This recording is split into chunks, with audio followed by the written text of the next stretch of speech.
Great day everyone! I am Dr. Ayana Famisaran and in this video, we will talk about the digestive system of the human body. But first and foremost, what is digestive system? The digestive system consists of the digestive tract and other organs that aid in the breakdown and absorption of food by the body. It is a long, twisted tube that begins in the mouth and travels through the esophagus, stomach, small intestine, large intestine, and anus. Food is broken down into nutrients including carbs, lipids, and proteins via the digestive system. They can then be taken into the bloodstream and used for energy, growth, and repair by the body. Unused materials are thrown out as feces or poo. And now, this is the 3D model of the digestive system that I made so I can explain further the function of each organ.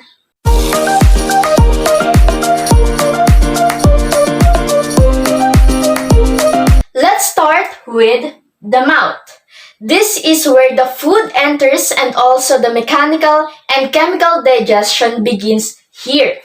Mechanical digestion entails physical breaking down food substances into smaller particles so that chemical digestion can proceed more quickly, while the enzymes are secreted throughout your digestive tract during chemical digestion.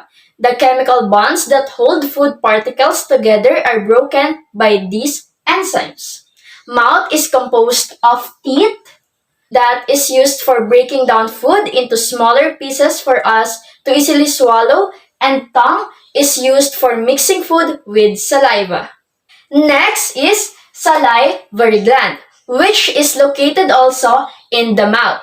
It secretes saliva, a chemical substance which is combination of watery fluid and mucus, and it lubricates the mouth and aids in swallowing.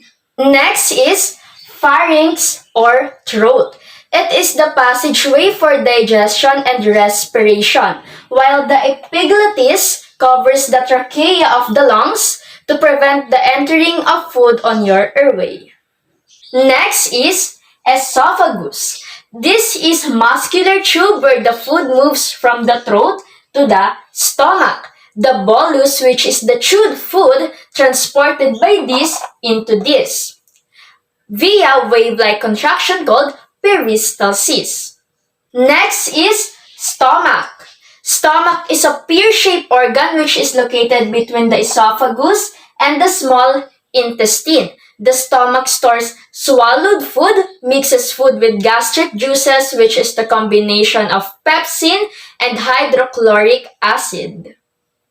Next is the small intestine. Small intestine is the longest organ of the digestive system with 22 feet long.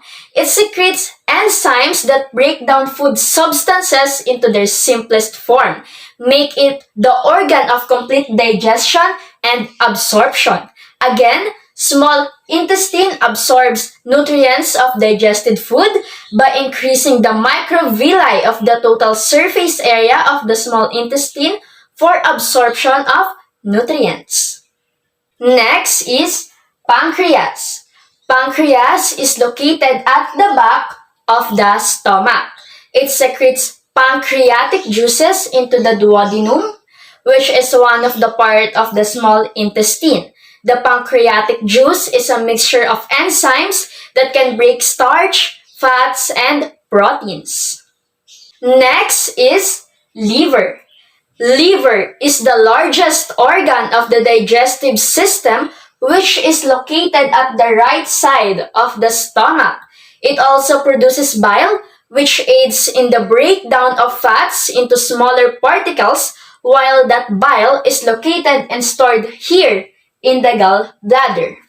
Next is the large intestine, or also called colon. It temporarily stores feces, absorbs vitamins made by symbiotic bacteria, and reabsorbs water from undigested waste. Next is the rectum.